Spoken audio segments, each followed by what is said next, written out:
11월 6일은 박해받는 교회를 위한 국제 기도의 날이었습니다. 박해받는 세계교회를 섬기는 비영리단체 순교자의 소리의 토드 네틀턴이 자세한 소식 전해드립니다. 먼저 이란 반정부 시위에서 중요한 역할을 하고 있는 이란 크리스천을 위한 중보 기도가 시급합니다. The Christians in Iran are using these protests as an opportunity to minister. And one of the amazing things, there are Christians out among the protesters. And remember, as these people are marching against their government is Islam. It's the mullahs who are in charge of the country. And so they're not just saying we don't like our government, they're saying we don't like Islam. And so Christians are using this as an opportunity to say, hey, you don't like Islam. Let us tell you about another opportunity. Let us tell you about Jesus Christ. The other thing that I've heard just in the last few days that is happening is Christians are providing medical care to the protesters who are injured. If you go into the hospital in Iran right now with an injury, they're going to ask you, did you get this at a protest? If you did, you're going to get arrested. And so Christians are providing medical care outside of the hospital to protesters who don't want to get arrested for being at the protest and being injured. So they are finding very practical, very real ways to speak to the needs and speak to the hearts of Iran's people during these protests to further the gospel.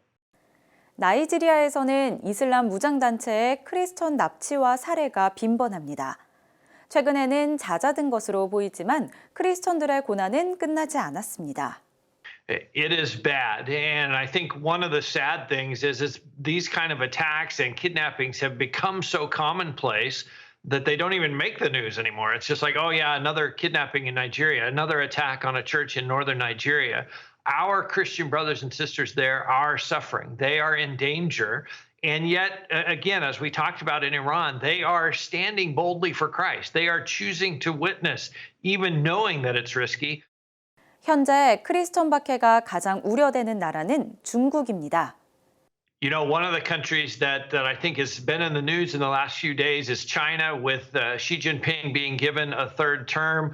We know what has happened during his first two terms to Christians, to churches, even registered churches in China. So thinking about 5 more years of him being in charge, and probably more than 5 years of him being in charge, that's bad news for religious freedom. It's bad news for our brothers and sisters in China.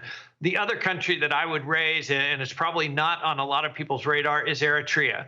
I think often of our brothers and sisters in Eritrea. I had the chance to visit them many years ago now, but there are more than 100 Christians currently in prison in the nation of Eritrea, a nation probably a lot of us don't even know where it's at on the map. And none of those Christians has had a trial. None of them has even been formally charged with a crime. They've just been arrested. They disappear into the prison system, often held in underground cells, often held in metal shipping containers, terrible conditions in those prisons. 인도 역시 종교 자유의 문제가 불거지고 있습니다. There is. The government of Prime Minister Modi has made it really kind of open season on Christians in India. And those who attack pastors, those who attack churches, they know they're unlikely to pay any penalty for that. They're unlikely to be charged with a crime. In fact, what often happens is the police will come to an attack and they will arrest the pastor. They'll say, hey, you're a troublemaker. You're trying to convert people. That's against the law. We're going to arrest you instead of arresting the people who have just been beating that pastor. That's reality for our brothers and sisters in India. 그러나 박해받는 교회뿐만 아니라 박해자를 위한 교회도 필요합니다. You know, I think praying for a sense of encouragement for our brothers and sisters, praying for God's kingdom to advance in their countries. And I think as Jesus called us, we also need to remember to pray for the persecutors. Pray that they will have an encounter with Christ and come to know him in a very real way.